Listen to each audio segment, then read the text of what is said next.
Welcome back to Lena World. Today, I'm going to talk to you about one of the probably secret ingredients, and many people do not know about it. It's called common wormwood. Okay, I have this particular grass, which is already a herb, which is already dried up.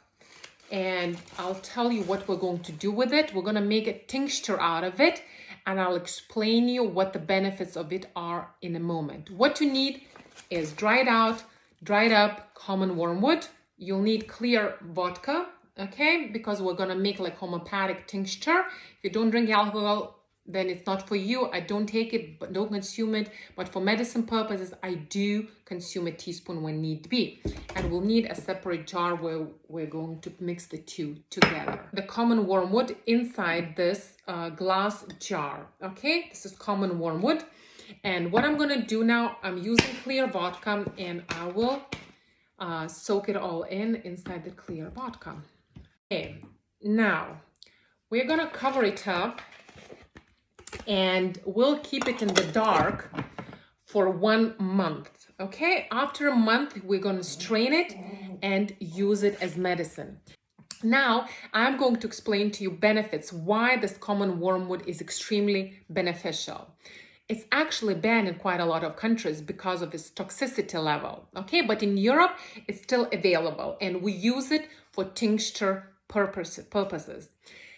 Again, a lot of benefits are listed on the internet, what is it good for, but primarily what we use common wormwood for is when you have upset stomach, indigestion, any ulcers in the stomach, nausea, diarrhea. This is #1 medicine to have. Okay, so after 1 month keeping in the dark, having strained it, you just need to take a teaspoon of it.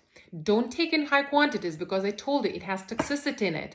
It's extremely bitter. And even in Chinese medicine, all the bitter tastes are extremely beneficial. But if you take too much in like quantities that are too much for human body to absorb, then it's going to create a poisonous effect in the body. That goes for like bitter almond, or if you take lotus seeds, inside the lotus seed there is this green stalk inside, a little green stems like inside the lotus seed. If you notice, if you ever buy the full lotus seeds, so that is also poisonous. It has toxicity, it's toxic, okay? So you can consume it, it's very beneficial for the heart, like if I'm talking about lotus seeds. The same thing for bitter taste. As I said, it's extremely beneficial, but don't take it in high quantities.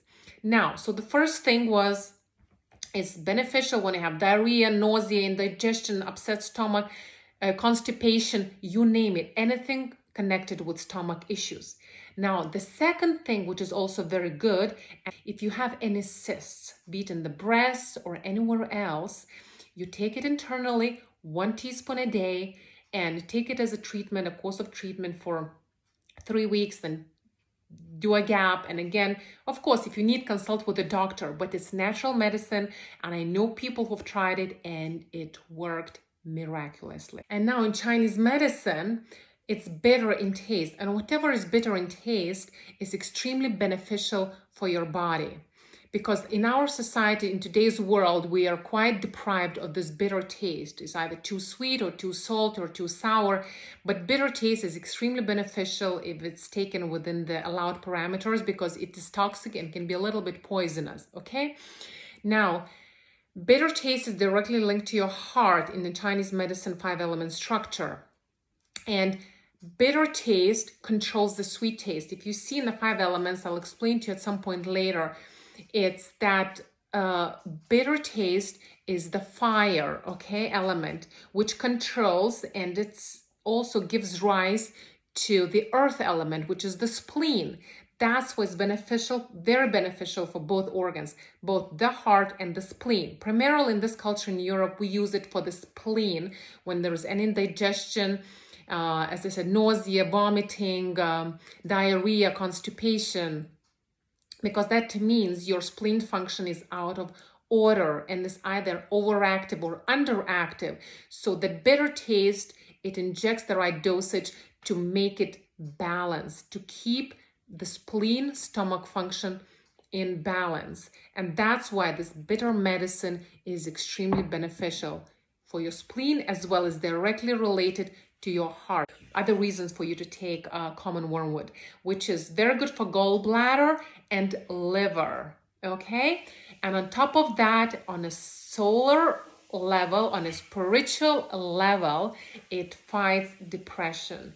Bitter taste fights depression. It stimulates you, it stimulates your arteries, you become more fresh, more upbeat, more rejuvenated, and also is good for memory loss. So against depression as well as for memory loss. So it works both on the body level, indigestion, all these stomach issues, and also on the spiritual level, on your emotional level. If you feel depressed, you feel low, from time to time, you can take 1 teaspoon of this extremely bitter tasting common wormwood. Don't overdo it, it's toxic, but it acts miraculously if taken within parameters, and you take it when you need it. I hope that helped. Welcome to Lena World.